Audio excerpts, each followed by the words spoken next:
Alors, la fondation de Rome, comment ça s'est passé? Eh bien, il n'y a pas une histoire, mais en fait, il y en a deux. On a d'un côté la légende, la version spectaculaire, avec des dieux, des loups, tout ce qu'il faut, et de l'autre, on a l'histoire, la vraie, beaucoup plus terre-à-terre, qui nous parle de marais et de gros chantiers. Alors, laquelle croire? C'est ce qu'on va voir. On va démêler ensemble ces deux récits pour comprendre comment la ville éternelle a vraiment vu le jour. Regardez-moi ça, le Forum romain. C'est incroyable de se dire que chaque pierre ici pourrait raconter une histoire. Et pour les Romains de l'époque, l'origine de leur ville, ce n'était pas juste une date dans un livre d'histoire, non, non, c'était un véritable mythe fondateur. C'était le récit qui justifiait leur grandeur, leur destin. Et tout commence par une histoire que tous les enfants romains apprenaient par cœur. Alors voilà, on entre dans le vif du sujet avec la légende de la Louve. C'est vraiment la plus célèbre de toutes. C'est le point de départ, le cœur de la mythologie romaine, une histoire de survie, de destin et aussi, on va le voir, de sang. Et au cœur de ce mythe, on a qui? Romulus et Rémus, les fameux jumeaux nourris par une louve. Cette statue, elle est connue dans le monde entier, elle capture vraiment toute l'histoire. Il faut bien comprendre que ces jumeaux, c'était pas n'importe qui. On dit qu'ils étaient les fils de Mars, le dieu de la guerre. Rien que ça. Donc forcément, leur destin, dès le départ, il était marqué par le divin, mais aussi par le conflit. Leur histoire, franchement, elle tient du miracle. Imaginez, ils sont abandonnés bébés, laissés pour morts au bord d'une rivière. Normalement, c'est la fin.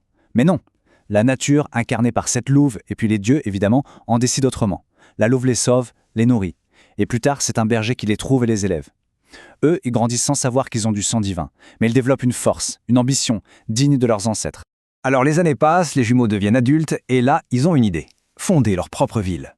Super projet, mais ça coince direct. Première question, on la construit où? Deuxième question, encore plus importante. Qui va diriger? Pour se départager, ils s'en remettent aux dieux. Et c'est Romulus qui reçoit le meilleur signe. Il se met tout de suite au travail, il trace la frontière sacrée de la future ville. Mais Rémus, par jalousie, peut-être juste pour provoquer, il se moque de son frère et il fait le geste interdit. Il franchit cette limite sacrée. Et ça, c'était un sacrilège absolu. Et là, forcément, la dispute qui éclate est terrible, fatale même. Romulus tue son propre frère. C'est fou, non? Rome est donc née sur un meurtre, un fratricide. C'est l'acte fondateur, en 753 avant Jésus-Christ. Mais attendez, ce n'est pas tout. Pour les Romains, avoir un dieu comme ancêtre, c'était bien, mais ce n'était pas encore assez prestigieux. Alors ils sont allés chercher encore plus loin dans leur passé. Et pour ça, pour trouver cette origine encore plus ancienne, plus noble, les Romains vont se rattacher à un autre grand héros. Ils vont lier leur destin à l'une des plus grandes histoires du monde antique, rien de moins que la guerre de Troie. Et ce héros, c'est Énée, un prince troyen, un des personnages de l'Iliade d'Homère. La légende raconte qu'après la chute de Troie, il a réussi à s'enfuir. Et après un voyage incroyable, il serait arrivé en Italie. Et donc, Romulus et Rémus seraient ses lointains, très lointains descendants. C'est un coup de génie en fait.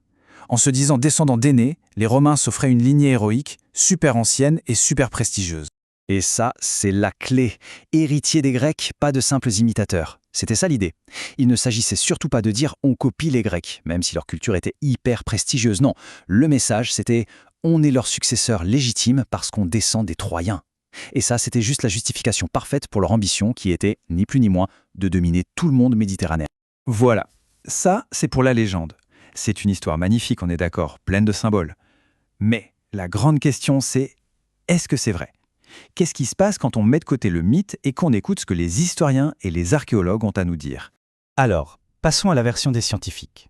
En laissant le mythe de côté, l'histoire que raconte l'archéologie elle est très différente.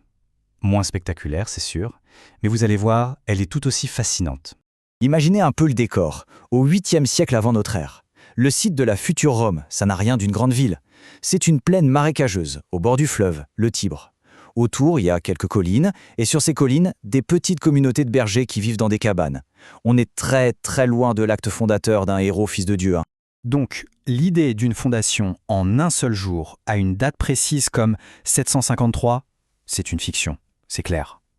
L'archéologie, elle, nous montre une réalité beaucoup plus organique. Rome est née petit à petit.